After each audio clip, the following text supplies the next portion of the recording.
कर दिए, 2 कर दिए प्रोटोकॉल देखो ना। नहीं यार,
ठीक है सर, ठीक है, मैं कर दूँगा।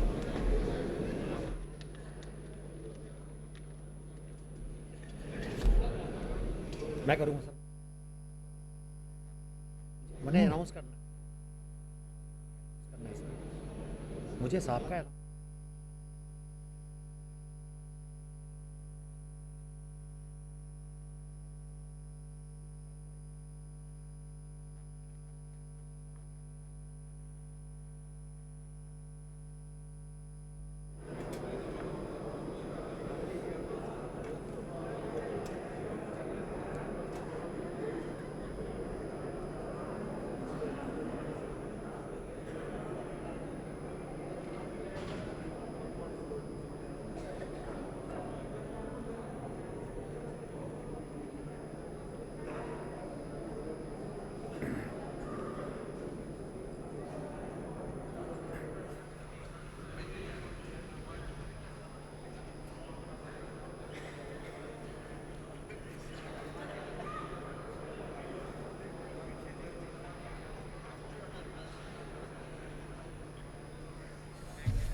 माननीय सभासदों, महामहिम राष्ट्रपति ji,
to bring our please take your seat.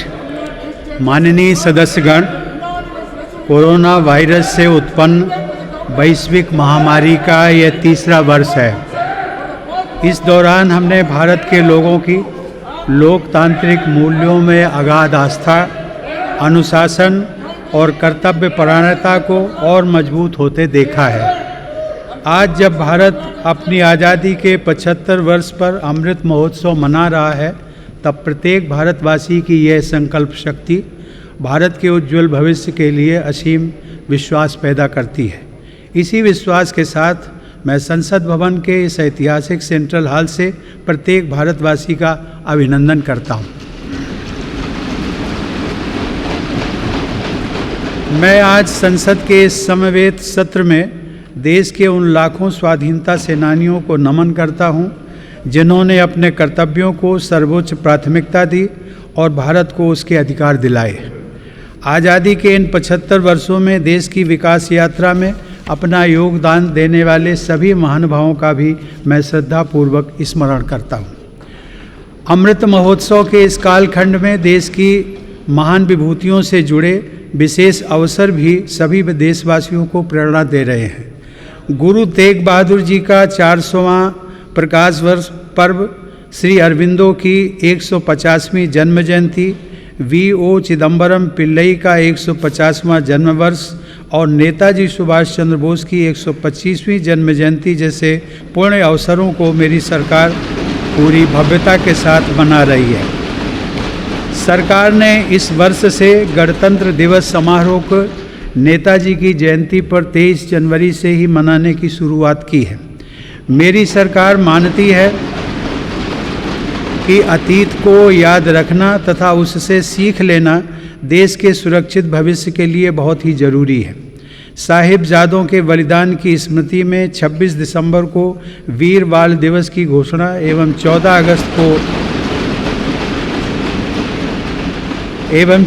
अगस्त को विभाजन विभीषिका स्मृति दिवस इसी सोच का परिचायक है। सरकार ने भगवान बिरसा मुंडा को श्रद्धांजलि स्वरूप उनके जन्म दिवस 15 नवंबर को जनजातीय गौरव दिवस के रूप में मनाने का भी निर्णय लिया। माननीय सदस्यगण, आज़ादी का अमृत महोत्सव हम सभी भारतीयों के लिए अगले 25 वर्षों के संकल्पों को आकार देने का पवित्र अवसर है। मेरी सरकार सबका साथ, सबका विकास, सबका विश्वास और सबका प्रयास के मंत्र पर चलते हुए अगले 25 वर्षों के लिए मजबूत बुनियाद पर तेजी से काम कर रही है। इस बुनियाद का सबसे महत्वपूर्ण संकल्प एक सर्वसमावेशी, सर्वहितकारी, सशक्त भारत का निर्माण और देश की आत्मनिर्भरता है। कोरोना के इस कठिन समय की चुनौतियों ने देशवासियों को अपने लक्ष्यों को जल्द से जल्द प्राप्त करने के लिए प्रेरित किया है। माननीय सदस्यगण, कोरोना महामारी ने पूरी दुनिया को प्रभावित किया है और भारत में भी हमारे बहुत से अपनों को हमसे छीना है। इन परिस्थितियों में केंद्र से लेकर राज्यों तक हमारी सभी सरकारों, स्थानीय शासन और प्रशासन, हमारे डॉक्टर्स, नर्सेज और हेल्थ वर्कर्स, हमारे वैज्ञानिकों और उद्यमियों सभी ने एक टीम के रूप में काम किया है।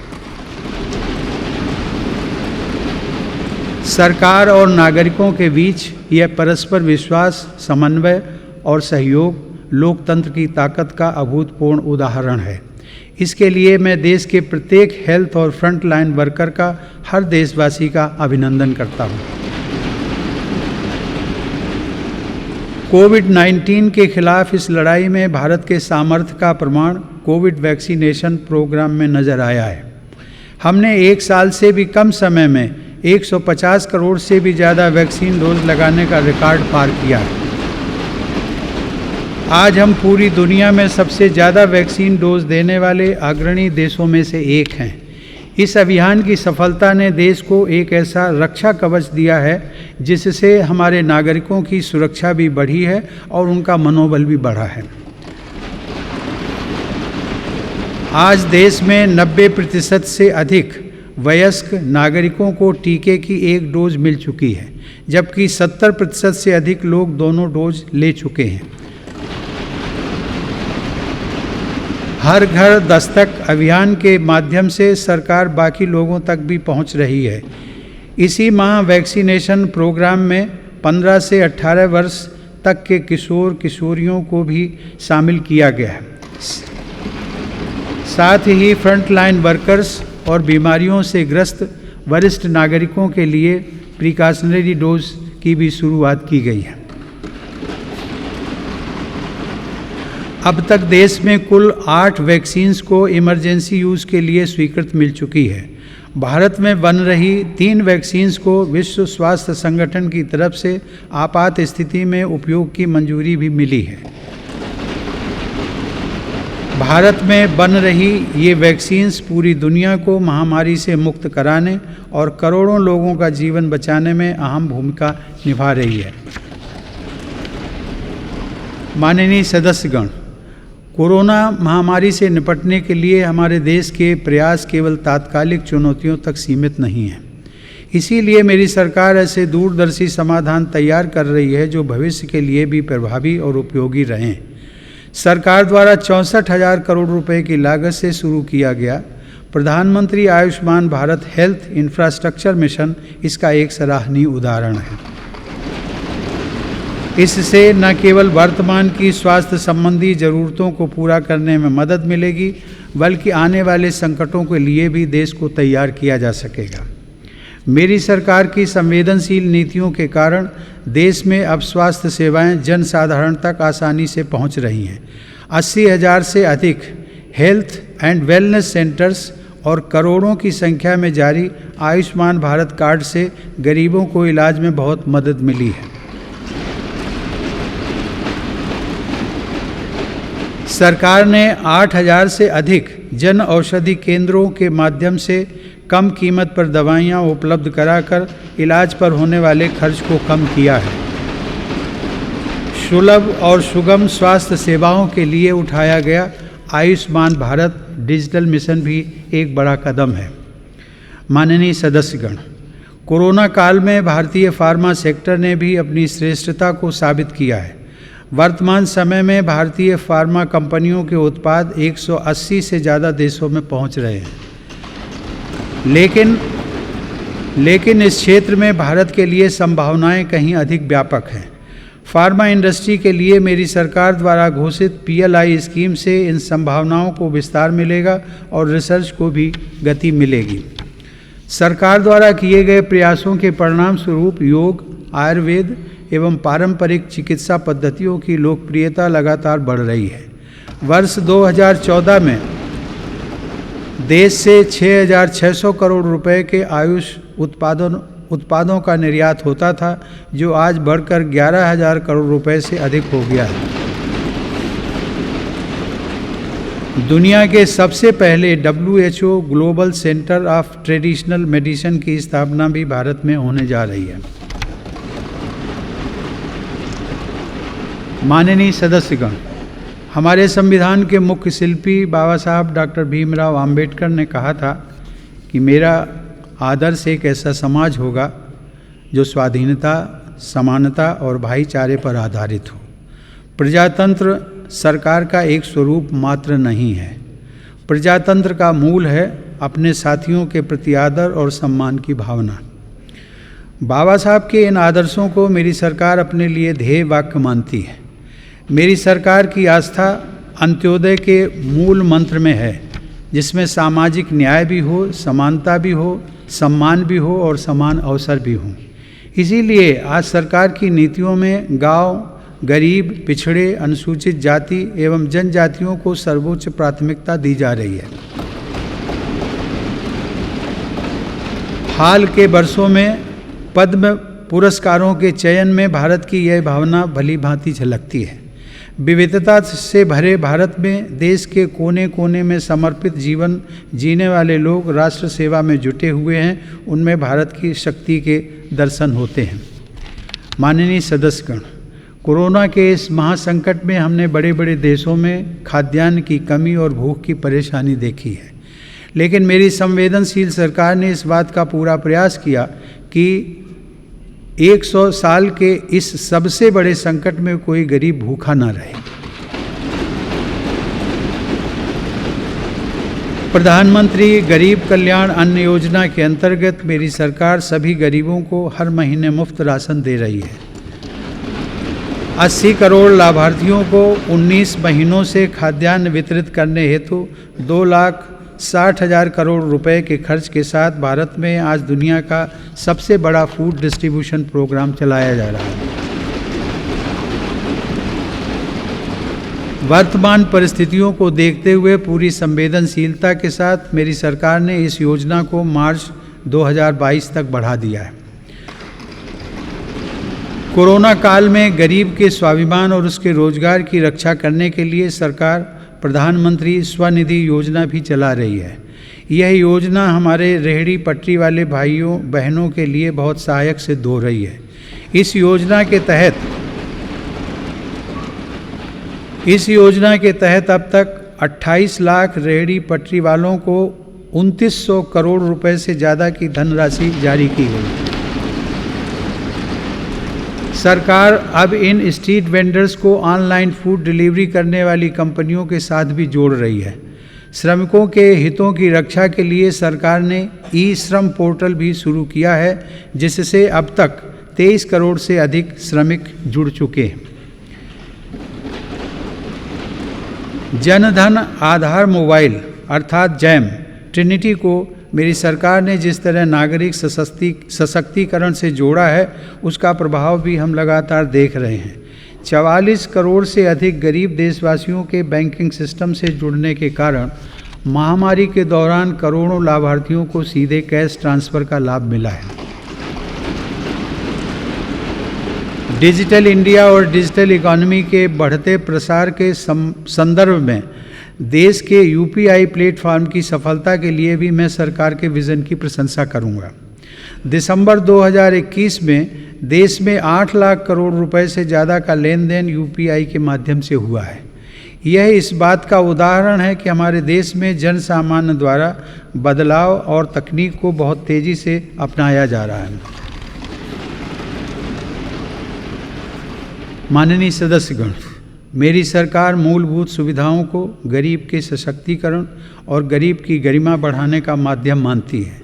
पिछले वर्षों के अनवरत प्रयासों से प्रधानमंत्री आवास योजना में अब तक 2 करोड़ से अधिक पक्के घर गरीबों को मिल चुके हैं। प्रधानमंत्री आवास योजना ग्रामीण के तहत गत 3 वर्षों में करीब 1.5 लाख करोड़ रुपए की लागत से 1 करोड़ 17 लाख घर स्वीकृत किए गए हैं। हर घर जल पहुंचाने के उद्देश्य से शुरू किए गए जल जीवन मिशन ने लोगों के जीवन में बड़ा बदलाव लाना शुरू कर दिया है। महामारी की बाधाओं के बावजूद करीब 6 करोड़ ग्रामीण घरों को पेयजल के कनेक्शन से जोड़ा गया है। इसका बहुत बड़ा लाभ हमारे गांव की महिलाओं, बहनों, बेटियों को हुआ है। ग्रामीण क्षेत्रों में लोगों को उनकी संपत्ति के दस्तावेज देने के लिए शुरू की गई स्वामित्व योजना भी एक असाधारण प्रयास है। इस योजना के तहत अब तक 27,000 गाँव में 40 लाख से अधिक प्रॉपर्टी कार्ड दिए जा चुके हैं। ये प्रॉपर्टी कार्ड न केवल विवादों को रोकने में सहायक हैं, बल्कि गांव के लोगों को बैंकों से मदद मिलना भी आसान हो रहा है। माननीय सदस्यगण, मेरी सरकार ग्रामीण अर्थव्यवस्था और देश के किसानों को सशक्त बनाने के लिए निरंतर काम कर रही है। वैश्विक महामारी के बावजूद साल 2020-21 में हमारे किसानों ने 30 करोड़ टन से अधिक खाद्यान्न और 33 करोड़ टन से अधिक बागवानी उत्पादों की पैदावार की। सरकार ने रिकॉर्ड उत्पादन को ध्यान में रखते हुए रिकॉर्ड सरकारी खरीद की है। रबी की फसल के दौरान 433 लाख मीट्रिक टन गेहूं की खरीद की गई, जिससे लगभग 50 लाख किसानों को सीधा फायदा पहुंचा है।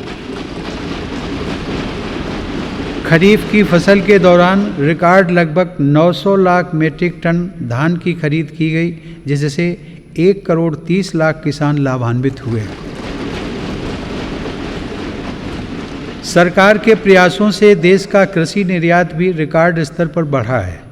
वर्ष 2020-21 में कृषि निर्यात में 25% से अधिक की वृद्धि दर्ज की गई। यह निर्यात लगभग 3 लाख करोड़ रुपए पहुंच गया है। हार्टिकल्चर और शहद उत्पादन भी किसानों के लिए आमदनी के नए स्रोतों और बाजार तक उनकी बढ़ती पहुंच के महत्वपूर्ण माध्यम हैं।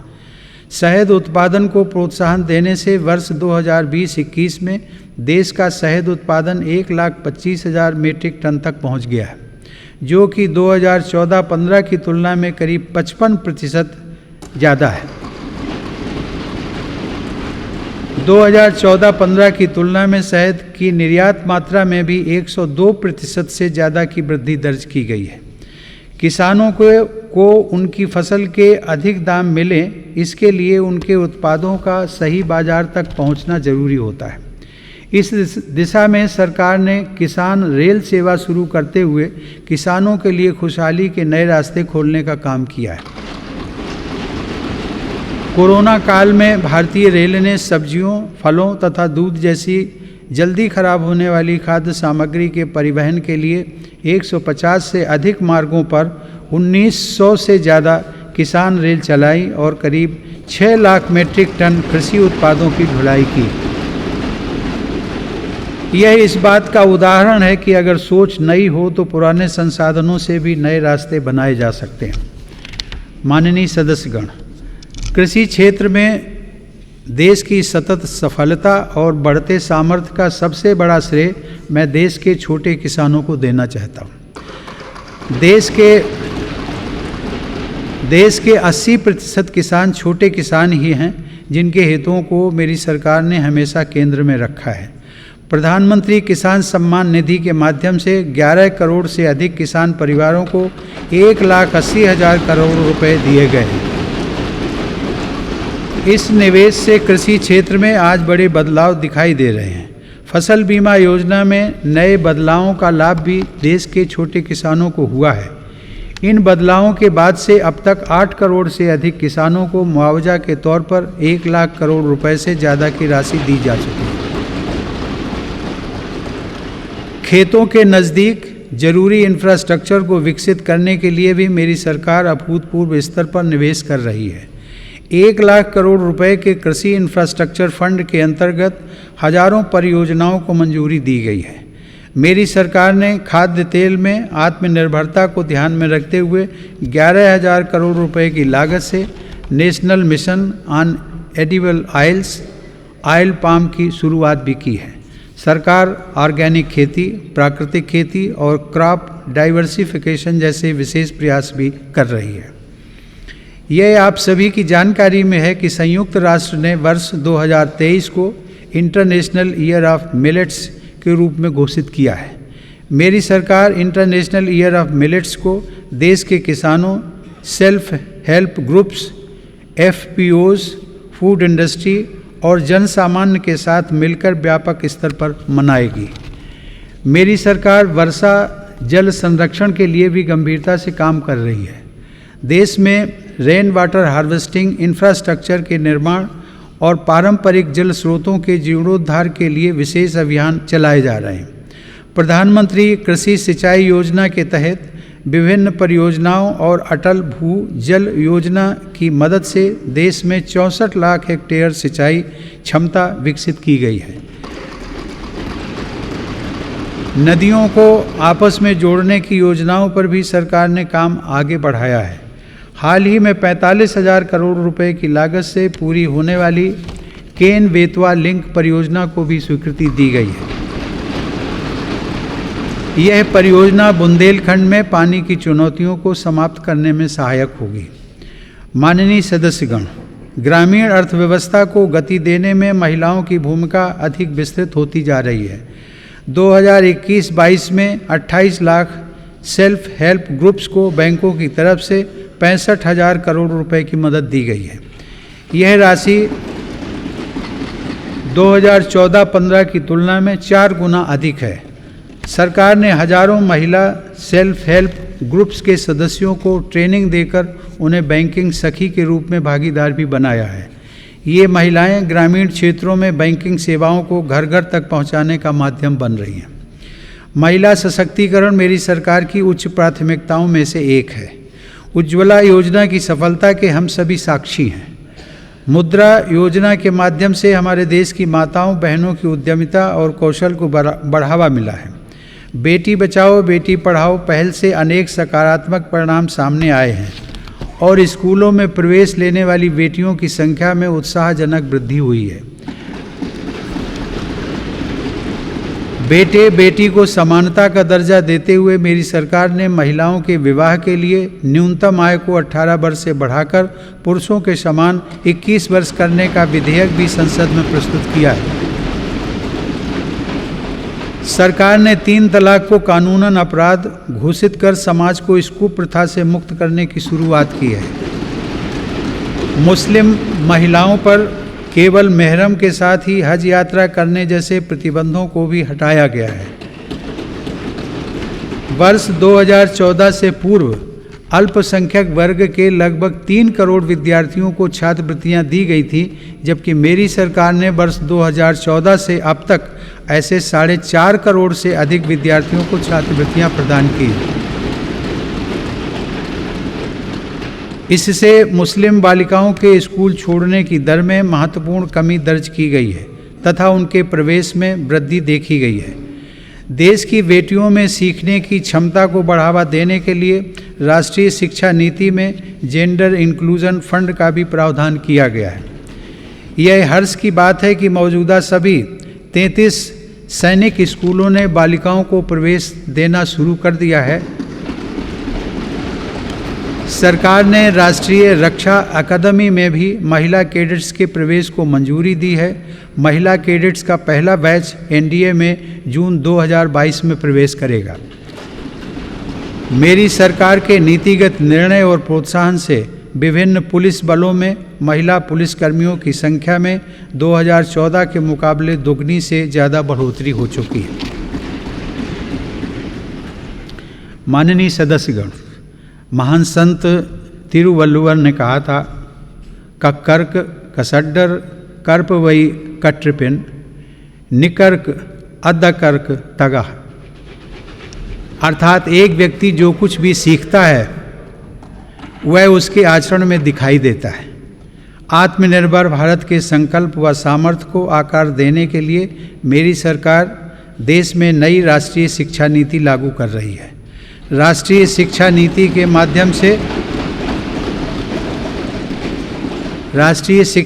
के माध्यम से स्थानीय भाषाओं को भी प्रोत्साहित किया जा रहा है। स्नातक पाठ्यक्रमों की महत्वपूर्ण प्रवेश परीक्षाएं भारतीय भाषाओं में भी संचालित करने पर जोर दिया जा रहा है। इस वर्ष 10 राज्यों के 19 इंजीनियरिंग कॉलेजों में 6 भारतीय भाषाओं में पढ़ाई शुरू हो रही है। स्किल इंडिया मिशन के तहत ITI, जन शिक्षण संस्थान और प्रधानमंत्री कौशल केंद्रों के जरिए पूरे देश में 2.25 करोड़ से अधिक युवाओं का कौशल विकास हुआ है। स्किल को उच्च शिक्षा के साथ जोड़ने के लिए UGC के नियमों में कई बदलाव भी किए गए हैं। कोरोना से लड़ाई के लिए स्किल इंडिया मिशन के तहत हेल्थ केयर से जुड़े 6 विशेष प्रशिक्षण कार्यक्रम शुरू किए गए। इनसे हेल्थ केयर सेक्टर को मदद मिल रही है। सरकार द्वारा जनजातीय युवाओं की शिक्षा के लिए हर आदिवासी बहुल ब्लॉक तथा एकलव्य आवासीय मॉडल स्कूल के विस्तार का काम किया जा रहा है। ये स्कूल लगभग 3.5 लाख जनजातीय युवाओं को सशक्त बनाएंगे। माननीय सदस्यगण, टोक्यो ओलंपिक के दौरान हम सभी ने भारत की युवा शक्ति की क्षमताओं को देखा है। इस अंतर्राष्ट्रीय प्रतिस्पर्धा में अब तक का बेहतरीन प्रदर्शन करते हुए भारत ने 7 मेडल जीते। टोक्यो पैरा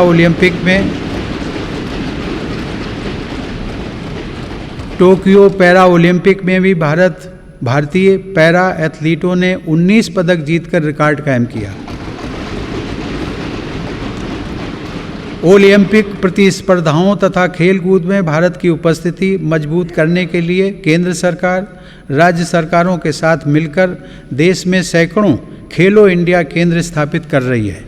पैरा स्पोर्ट्स में दिव्यांग युवाओं को ट्रेनिंग देने के लिए सरकार ने ग्वालियर में आधुनिक सुविधाओं से युक्त सेंटर फॉर डिसेबिलिटी स्पोर्ट्स की स्थापना भी की है।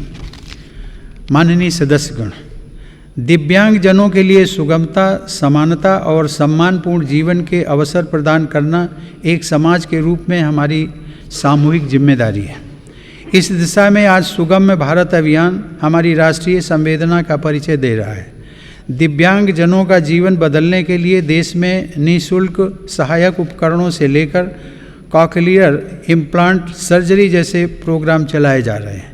इन कार्यक्रमों के अंतर्गत अब तक 25 लाख से अधिक दिव्यांग व्यक्तियों को सहायता उपकरण उपलब्ध करवाए गए हैं और करीब 4000 सफल कॉकलियर इम्प्लांट किए गए हैं। इन्हीं प्रयासों को आगे बढ़ाते हुए सरकार ने मध्य प्रदेश में national institute of mental health rehabilitation की स्थापना भी की है। दिव्यांग युवाओं के भविष्य के लिए 10,000 शब्दों की इंडियन साइन लैंग्वेज डिक्शनरी भी बनाई गई है। माननीय सदस्यगण, हमारा स्टार्टअप इकोसिस्टम हमारे युवाओं के नेतृत्व में तेजी से आकार ले रही अनंत नई संभावनाओं का उदाहरण है। वर्ष 2016 से हमारे देश में 56 अलग अलग सेक्टर्स में 60,000 नए स्टार्टअप्स बने हैं। इन स्टार्टअप्स के जरिए 6 लाख से अधिक रोजगारों का सृजन हुआ है। वर्ष 2021 में कोरोना काल में भारत में 40 से अधिक यूनिकॉर्न स्टार्टअप अस्तित्व में आए, जिनमें से प्रत्येक का मूल्य 7,400 करोड़ रुपए से अधिक आंका गया है। मेरी सरकार की नीतियों की वजह से आज भारत उन देशों में है जहां इंटरनेट की कीमत सबसे कम है तथा स्मार्टफोन की कीमत भी सबसे कम है। इसका बहुत बड़ा लाभ भारत की नौजवान पीढ़ी को मिल रहा है। भारत 5G मोबाइल कनेक्टिविटी पर भी तेज़ी से काम कर रहा है, जिससे अनेक नई संभावनाओं के द्वार खुलेंगे। सेमीकंडक्टर को लेकर भारत के प्रयासों का बहुत बड़ा लाभ हमारे स्टार्टअप इकोसिस्टम को होगा। भारत के युवाओं को तेज़ी से बदलती टेक्नोलॉजी का लाभ मिले, इसके लिए भी सरकार ने अनेक नीतिगत निर्णय लिए हैं।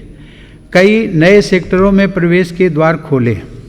सरकार ने startups intellectual property protection programme के माध्यम से पेटेंट और ट्रेडमार्क से जुड़ी प्रक्रियाओं को आसान बनाया है, उन्हें नई गति दी है। इसी का परिणाम है कि इस वित्त वर्ष में पेटेंट के लिए लगभग 6,000 और ट्रेडमार्क के लिए 20,000 से ज़्यादा आवेदन किए गए हैं। माननीय सदस्यगण, मेरी सरकार के निरंतर प्रयासों से भारत एक बार फिर विश्व की सर्वाधिक तेज़ी से विकसित हो रही अर्थव्यवस्थाओं में से एक बन गया है।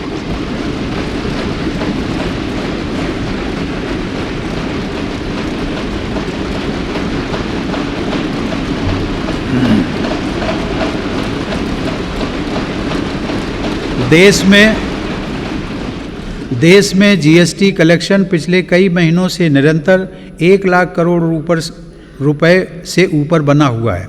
इस वित्त वर्ष के पहले 7 महीनों में $48 बिलियन का विदेशी निवेश आना इस बात का प्रमाण है कि अंतर्राष्ट्रीय निवेशक भारत के विकास को लेकर बहुत आश्वस्त हैं। भारत का विदेशी मुद्रा भंडार भी इस समय $630 बिलियन से ऊपर है। हमारा निर्यात भी तेज़ी से बढ़ रहा है और पिछले रिकॉर्ड टूट रहे हैं। 2021 में अप्रैल से दिसंबर के दौरान भारत का गुड्स निर्यात लगभग $300 बिलियन यानी 22 लाख करोड़ रुपए से अधिक रहा है, जो कि 2020 की इसी अवधि की तुलना में 1.5 गुना ज़्यादा है। मेरी सरकार ने मैन्युफैक्चरिंग सेक्टर में मौजूद संभावनाओं को साकार करने और युवाओं को नए अवसर देने के लिए 1,97,000 करोड़ रुपए से ज़्यादा के निवेश से 14 महत्वपूर्ण PLI स्कीम्स शुरू की हैं।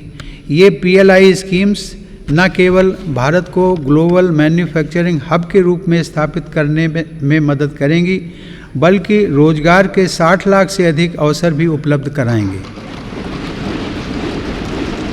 देश में मोबाइल उत्पादन की सफलता मेक इन इंडिया का एक बड़ा उदाहरण है।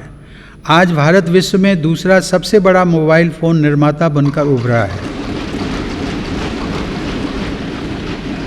इससे भारत के लाखों युवाओं को रोजगार भी मिला है।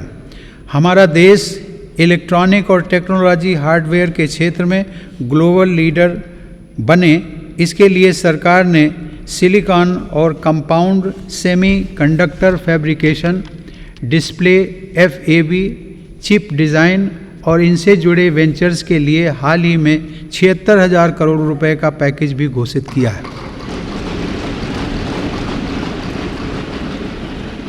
मेरी सरकार नए क्षेत्रों के साथ साथ उन पारंपरिक क्षेत्रों में भी देश की स्थिति को पुनः मजबूत बना रही है जिनमें हमारे पास सैकड़ों वर्षों का अनुभव है।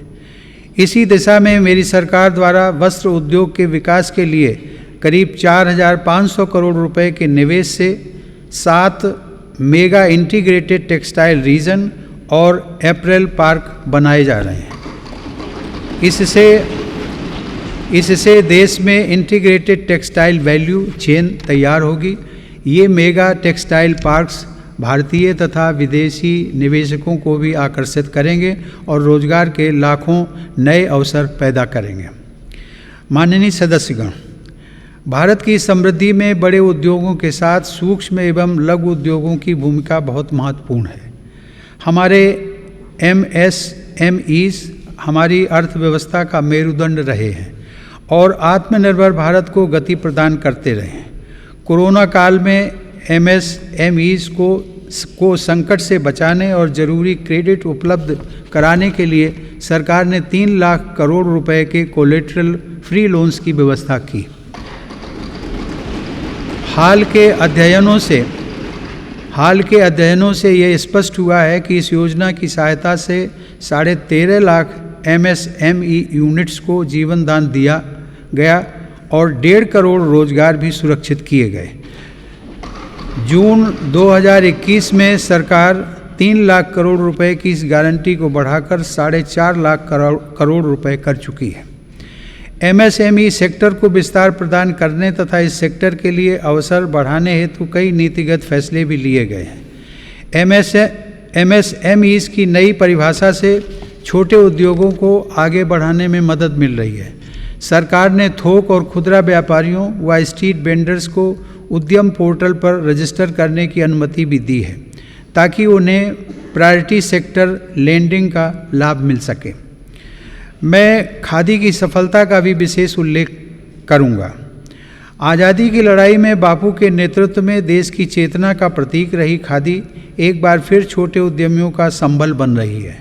सरकार के प्रयासों से 2014 की तुलना में देश में खादी की बिक्री 3 गुना बढ़ी है।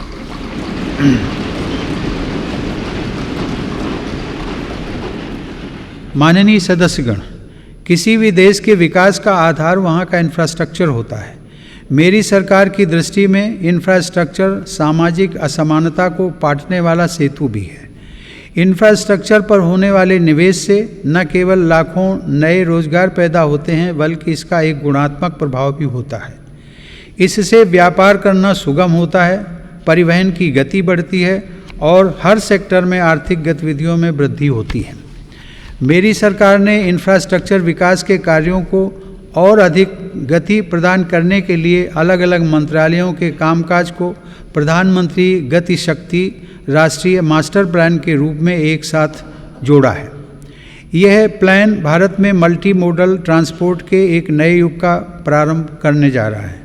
भविष्य के भारत में रेलवेज, हाईवेज और एयरवेज अलग अलग और अलग थलग इंफ्रास्ट्रक्चर नहीं होंगे बल्कि एक देश के एकजुट संसाधन के तौर पर काम करेंगे। ग्रामीण क्षेत्रों में सड़कों, संसाधनों और इंफ्रास्ट्रक्चर के निर्माण से देश की उन संभावनाओं को उड़ान मिल रही है जो दशकों से उपेक्षित पड़ी थी। प्रधानमंत्री ग्राम सड़क योजना की उपलब्धियां गर्व करने योग्य हैं। वर्ष 2020-21 में ग्रामीण इलाकों में 100 किलोमीटर प्रतिदिन से अधिक की रफ्तार से 36,500 किलोमीटर सड़कें बनाई गई हैं और हजारों रिहायशी क्षेत्रों को ऑल वेदर रोड कनेक्टिविटी से जोड़ा गया है। आज देश के नेशनल हाईवेज भी पूरब से पश्चिम और उत्तर से दक्षिण पूरे देश को एक साथ जोड़ रहे हैं। मार्च 2014 में हमारे देश में राष्ट्रीय राजमार्गों की कुल लंबाई 90,000 किलोमीटर थी, जबकि आज उनकी लंबाई बढ़कर 1,40,000 किलोमीटर से अधिक हो गई है।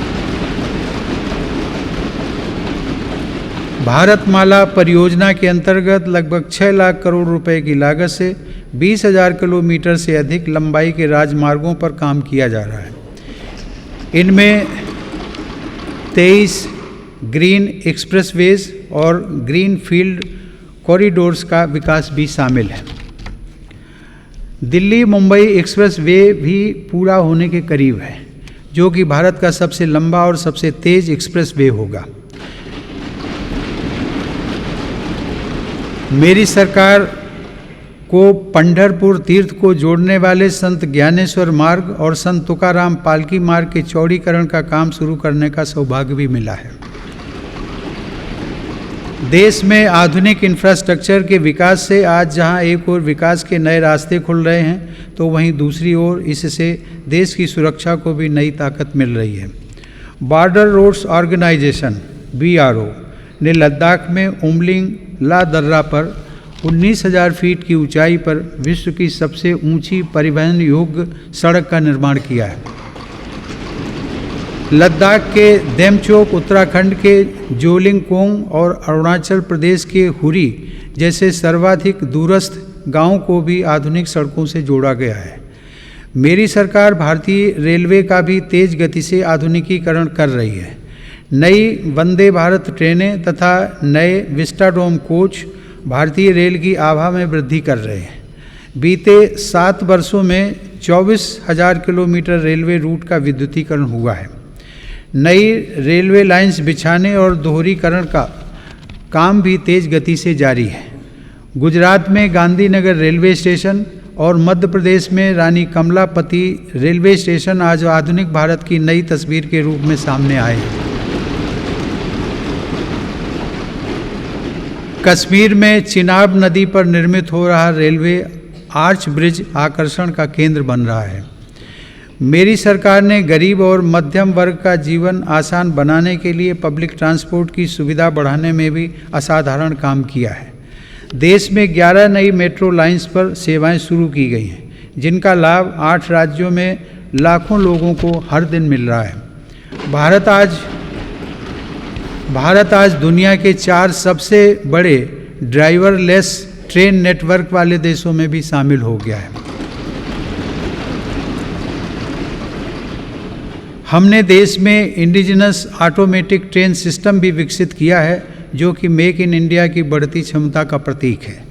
सरकार ने देश में 21 ग्रीन फील्ड एयरपोर्ट्स के निर्माण के लिए भी मंजूरी दी है।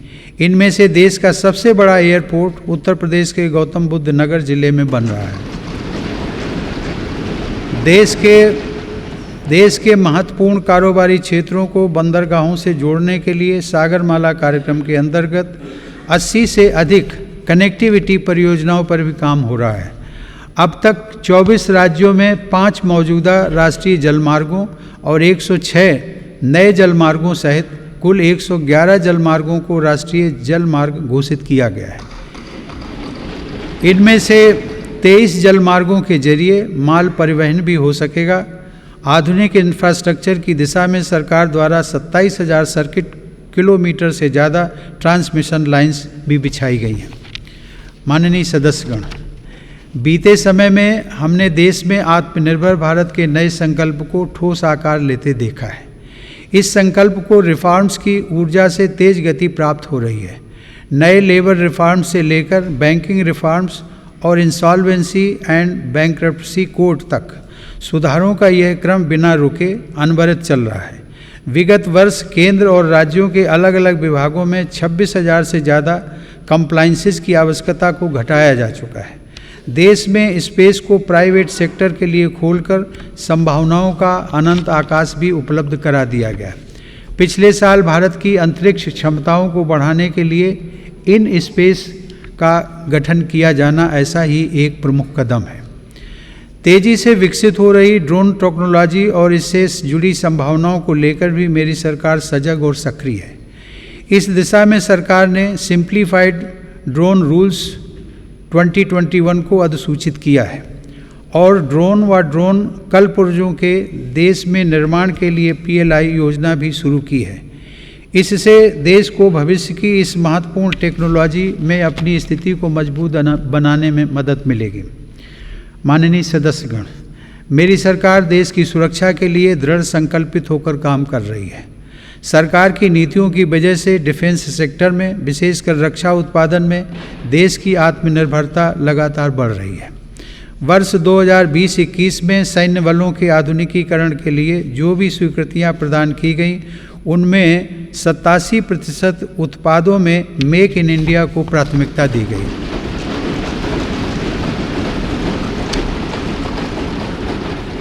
इसी प्रकार 2020-21 में 98% उपकरणों से जुड़े अनुबंधों में मेक इन इंडिया को प्राथमिकता दी गई है।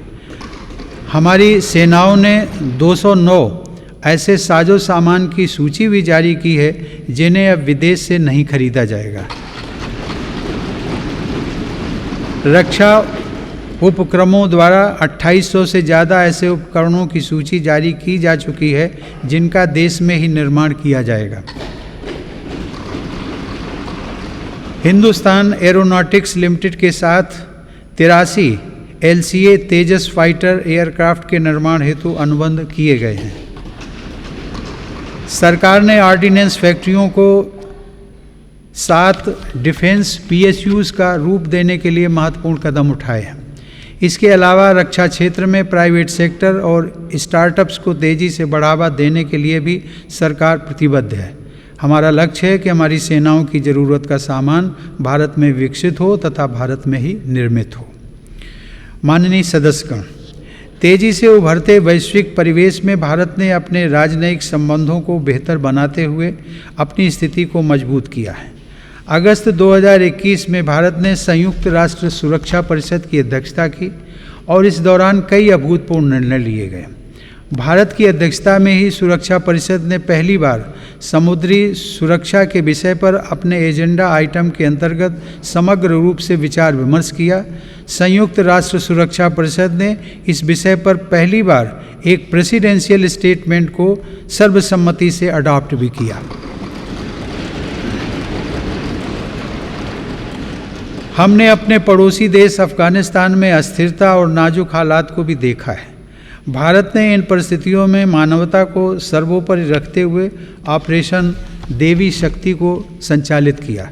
हमने अनेक चुनौतियों के बावजूद हमारे कई नागरिकों और कई अफगान हिंदू सिख अल्पसंख्यकों को काबुल से सफलतापूर्वक एयरलिफ्ट किया। हम उन कठिन हालात के बीच से पवित्र गुरु ग्रंथ साहिब के 2 स्वरूपों को भी सुरक्षित भारत लेकर आए।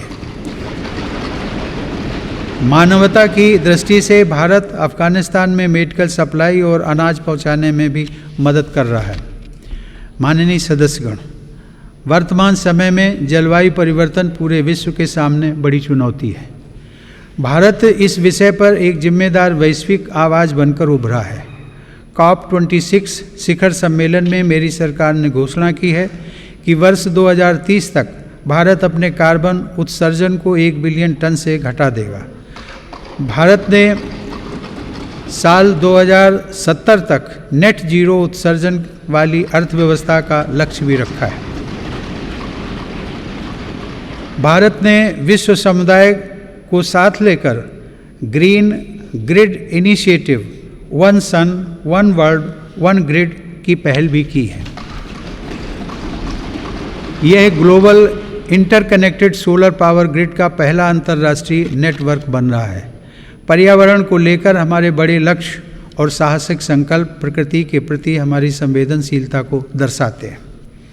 माननीय सदस्यगण, मेरी सरकार भारत की प्राचीन विरासत को संरक्षित, समृद्ध और सशक्त करना अपना दायित्व समझती है। यह गौरव की बात है कि धौलावीरा की हड़प्पा साइट और तेलंगाना स्थित 13वीं शताब्दी के काकतीय रुद्रेश्वर रामप्पा मंदिर को यूनेस्को विश्व धरोहर स्थल घोषित किया गया। प्रयागराज कुंभ मेले के बाद यूनेस्को की अमूर्त सांस्कृतिक विरासत सूची में कोलकाता की प्रतिष्ठित दुर्गा पूजा को भी शामिल किया गया। सरकार की यह भी प्राथमिकता रही है कि भारत की अमूल्य धरोहरों को देश में वापस लाया जाए। 100 वर्ष पूर्व भारत से चोरी हुई मां अन्नपूर्णा देवी की मूर्ति को वापस लाकर काशी विश्वनाथ मंदिर में स्थापित किया गया।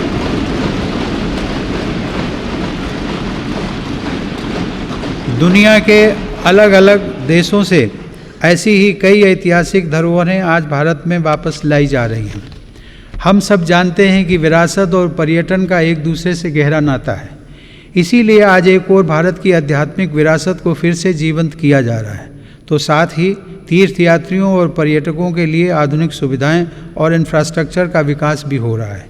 मेरी सरकार की स्वदेश दर्शन एवं प्रसाद योजनाएं इसमें बड़ी भूमिका निभा रही हैं। गोवा के 60वें मुक्ति दिवस के अवसर पर फोर्ट अगुआडा जेल परिसर में स्मारक का जीर्णोद्धार करके उसका उद्घाटन किया गया है। यह गोवा मुक्ति संग्राम के सेनानियों के अविस्मरणीय संघर्षों का स्मारक है। माननीय सदस्यगण, आज़ादी के अमृतकाल में एक भारत श्रेष्ठ भारत के हमारे संकल्प के आधार पर आज लोकतांत्रिक मूल्यों के साथ विकास के नए अध्याय लिखे जा रहे हैं। जो राज्य और क्षेत्र उपेक्षित छूट गए थे, आज देश उनके लिए विशेष प्रयास कर रहा है। जम्मू कश्मीर और लद्दाख क्षेत्र में विकास के नए युग का आरंभ इसका एक बड़ा उदाहरण है। मेरी सरकार ने जम्मू कश्मीर के औद्योगिक विकास के लिए लगभग 28,000 करोड़ रुपए की लागत से नई सेंट्रल सेक्टर स्कीम शुरू की है। पिछले वर्ष काजीगुंड बनिहाल सुरंग को भी यातायात के लिए खोल दिया गया है। श्रीनगर से शारजाह तक की अंतर्राष्ट्रीय उड़ानें भी शुरू हो गई हैं। जम्मू कश्मीर के लोगों को शिक्षा, स्वास्थ्य और रोजगार के बेहतर अवसर प्रदान करने के लिए अनेक महत्वपूर्ण कदम उठाए गए हैं।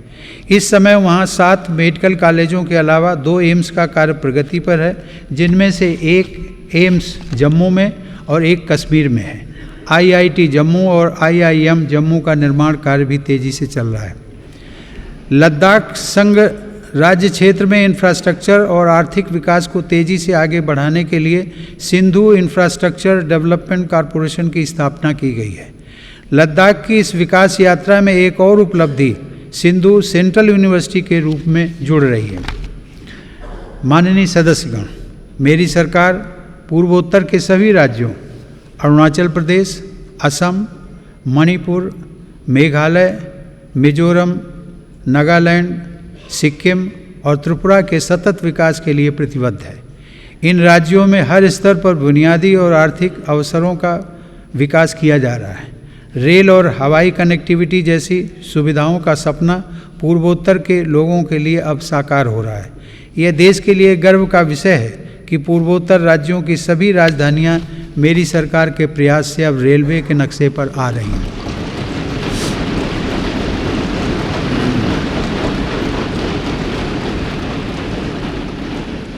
ईटानगर के होलोंगी में एक नए एयरपोर्ट की स्थापना की जा रही है। हाल ही में त्रिपुरा राज्य के महाराजा वीर विक्रम एयरपोर्ट में एक नया और आधुनिक टर्मिनल खोला गया है। पूर्वोत्तर का यह विकास भारत की विकास यात्रा का एक स्वर्णिम अध्याय सिद्ध होगा। कुछ दिन पहले ही 21 जनवरी को मेघालय, मणिपुर और त्रिपुरा की स्थापना के 50 साल पूरे हुए हैं।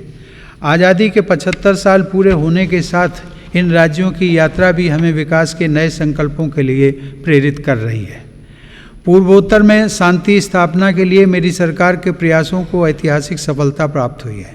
अभी कुछ महीने पहले ही कार्बी आंगलोंग के दशकों पुराने विवाद को समाप्त करने के लिए केंद्र सरकार, असम की राज्य सरकार एवं कार्बी समूह के बीच समझौता हुआ है।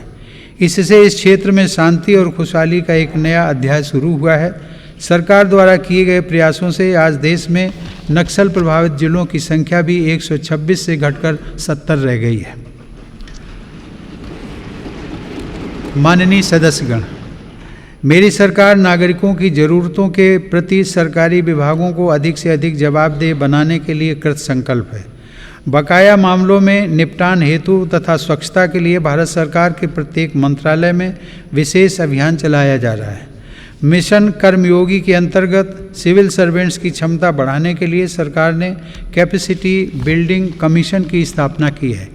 मिशन कर्मयोगी सिविल सर्वेंट्स के कैरियर में भी सहायक होगा और राष्ट्र निर्माण की नई जिम्मेदारियों के लिए उन्हें तैयार भी करेगा।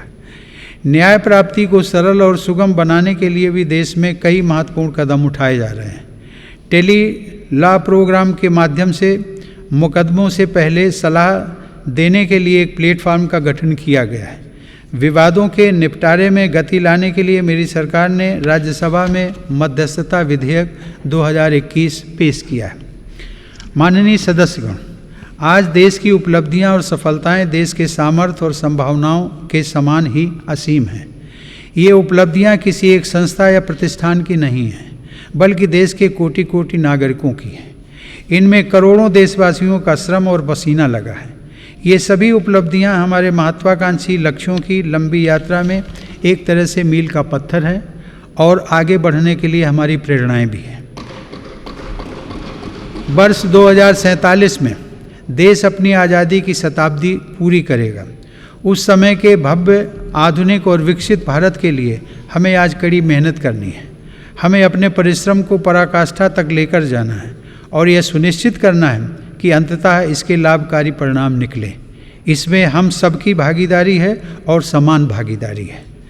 कोरोना काल में आप सभी सांसदों ने जिस तरह अपनी जिम्मेदारियों का निर्वहन किया और सभी सावधानियों का पालन करते हुए दोनों सदन संचालित हुए, मैं उसके लिए आप सभी की सराहना करता हूँ।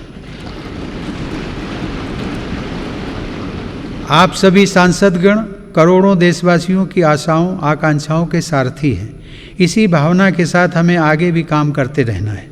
मुझे पूरा विश्वास है कि हम सब मिलकर अपने महान भारतवर्ष को गौरव के शिखर तक लेकर जाएंगे। इसी भावना के साथ आप सभी का एक बार फिर से अभिनंदन। आप सभी का बहुत बहुत धन्यवाद। जय Hind.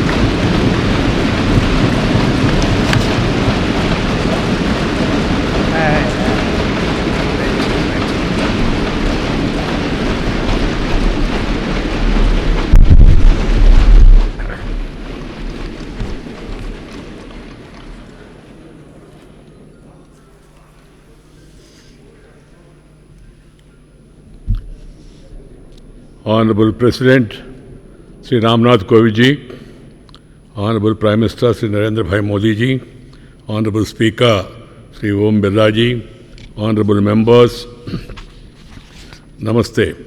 I wish to read few paragraphs from the English version of the President's address to both the House of Parliament assembled together today, and the rest may be considered as read. Honorable members, we are in the third year of the pandemic caused by the coronavirus. In these years, people of India have displayed profound faith in the democratic values, discipline, and sense of responsibility. At a time when India is celebrating the Amrita Mahotsav on the occasion of 75th year of its independence, this willpower of every Indian creates immense confidence for India's bright future. With this confidence, I extend my greetings to every Indian from this historic Central Hall of the Parliament. Addressing both the Houses of Parliament assembled together today, I salute lakhs of freedom fighters who gave highest priority to their duties and secured the rights of India. I also salute all the great personalities for their contribution in the development journey of our country in these 75 years of independence. In this period of Amrita Mahotsav, special events related to great personalities of the country are also inspiring us. My government is celebrating the sacred occasion of the 400th Prakash Parva of Guru Tej Bahadur Ji, the 150th birth anniversary also of Aravind Ji, or the 150th anniversary of V.O. Chidambaram Pillai, and the 125th birth anniversary of Netaji Subhash Chandra Bose with grandeur. From this year onwards, the government has started the Republic Day celebrations from January 23rd, the birth anniversary of Sri Netaji Subhash Chandra Bose. My government believes that remembering the past and learning from it are equally important for a secure future of the country. Observance of Veer Bal Divas on the 26th December in the memory of sacrifice of Sahibjadas and Vibhajan Vishaka Smriti Divas on 14th August is a reflection of this thinking. The government also have decided to celebrate the birth anniversary of Bhagwan Birsa Munda on 15th November as Janajatiya Gaurava Divas.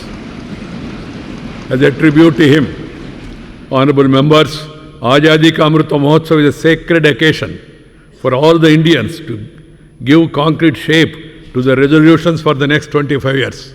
My government is moving fast on building a strong foundation for the next 25 years, following the mantra of Sabka Saath, Sabka Vikas, Sabka Viswas, or Sabka Prayas. The most important resolution related to this foundation is this creation of India, which includes all benefits of all, which is strong and self-reliant. The challenging period of Corona has inspired us to achieve our goals of the fastest possible pace. Honorable members, the COVID pandemic affected the entire world, and in India too, many of our loved ones were snatched away from us. In these circumstances, the central government, the state governments, the local governments, and the administration, our doctors, nurses, and health workers, our scientists and entrepreneurs have worked as a team. This mutual trust, coordination, and cooperation between the government and the citizens is an unprecedented example of the strength of our democracy. For this, I appreciate every health and frontline worker and every citizen. Honorable members, several countries have experienced scarcity of food grains and faced starvation during the Corona crisis. But my sensitive government ensured that nobody remained hungry during the worst pandemic in 100 years. My government is providing free ration to each poor household every month under the Pradhana Mantri Garib Kalyan Anna Yojana. This is the world's largest food distribution program with an outlay of rupees 2,60,000 crores, reaching out to 80 crore beneficiaries for 19 months. Being fully sensitive to the present circumstances, the government has extended this scheme till March 2022.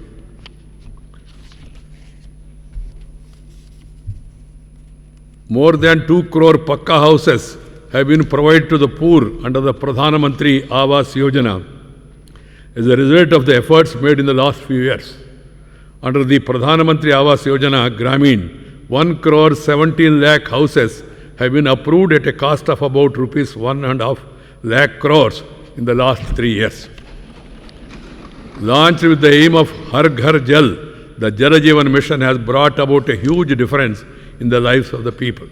Nearly 6 crore rural households have been provided a tap water connection despite the constraints imposed by the pandemic. It has been a huge benefit for the women, sisters and daughters in our villages. My government is working continuously to empower farmers and the rural economy of the country. Despite the pandemic, our farmers produced more than 30 crore tons of food grains and 33 crore tons of horticulture produce in 2021. The government made record procurement to match the record production. The government procured 433 lakh metric tons of wheat during the Rabi season, benefiting about 50 lakh farmers. A record quantity of about 900 lakh metric tons of paddy was procured during the Kharif season, benefiting 1 crore 30 lakh farmers. Honorable members, the great Saint Thiruvalluvar has said, Karka Kasadu Ara, Karpavai Katrapin, Nirka Atarkutaga. That is what a person is, has learned, is reflected in his conduct. My government is implementing a new national education policy across the country to give shape to the resolve and potential of Atmanirbhara Bharat. Local languages, Indian language, are also being promoted through the national education policy. Emphasis is being laid on conducting important entrance examinations for undergraduate courses in Indian languages as well. This year, 19 engineering colleges in 10 states will start teaching in 6 Indian languages. Honorable members, we have all witnessed the potential of India's youth power during the Tokyo Olympics. In its best performance ever in this international competition, India won 7 medals in the Tokyo Paralympics. 2 Indian para-athletes set a record of winning 19 medals. In order to improve India's performance in the Olympics and sports, the central government along with the state government is setting up hundreds of Khelo India centers in the country. The government has also established centers for disability sports in Gwalior with modern facilities to provide training to Divyang youth in para sports. Honorable members, due to consistent endeavor of my government, India has again emerged as one of the fastest growing economies in the world. GST collection has consistently remained above rupees 1 lakh crore during the last several months, inflow of $48 billion in the first 7 months of the current financial year. It is a testimony to the belief the global investor community has in India's growth story. Our goods exports stood at $300 billion or more than rupees 22 lakh crores. Honorable members, India has strengthened its standing in rapidly evolving global environment through improvement in diplomatic relations. India chaired the United Nations Security Council in August 2021 and took several path-breaking decisions under the presidency of India. For the first time, the Security Council held a comprehensive debate on the issue of maritime security. The Security Council, for the first time, adopted a presidential statement on this subject and did so unanimously. Honorable members, climate change is a major challenge confronting the whole world at present. India has emerged as a responsible global voice on the subject. At the COP26 summit, my government has announced that by 2030, India will reduce its carbon emission by 1 billion tons. India has also committed to a target of becoming net zero emission economy by 2070. The government have also taken the initiative of Green Grid Initiative, one sun, one world, one grid with the global community. It is the first international network of global interconnected solar power grids. Our ambitions and resolve towards environment are a testimony to our sensitivity towards nature. Honorable members, today in the Amrita call of independence, our resolve of Ek Bharat Shrestha Bharat is enabling us to write a new chapter of development. On this basis of democratic values, today the country is making special efforts for the states and regions hitherto left neglected. Honorable members, today the country's achievements and success are limitless, and the country's potential and possibilities. The achievements are not of one of institution or establishment. These are the collective achievements of more than 1 billion citizens of our country. These are the fruits of the labor and sweat of billion plus people. These achievements are milestones in the long journey to achieve our ambitious goals and our motivation towards forward. In the year 2047, India will be celebrating its centenary of independence. We have to work hard for building a grand, modern and developed India of that time. We have to ensure that our hard work leads to fruitful results in the end. We all have to take an equal stake in this journey too. I appreciate the manner in which all the members of Parliament have discharged their responsibilities and the two houses have functioned with all precautions during this challenging time of Corona. You are the drivers of hope and aspirations of crores of people. It will be the same spirit that we have to keep working in future. I have belief that together we will take our great Bharatavarsha to the pinnacle of its glory. With the same spirit, I once again congratulate all of you. My profuse thanks to all of you. Jai Hind.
ये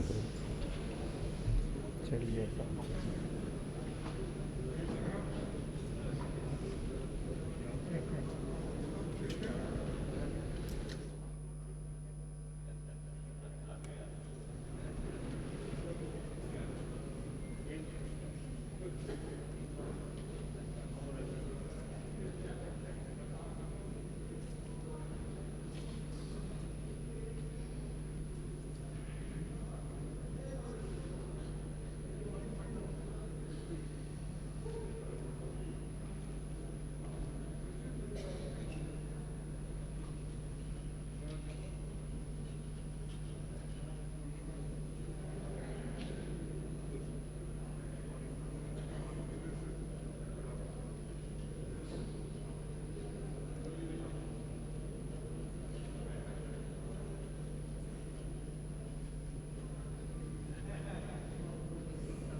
है, thank you. अगर किसी को भेज दे तो अच्छा रहेगा।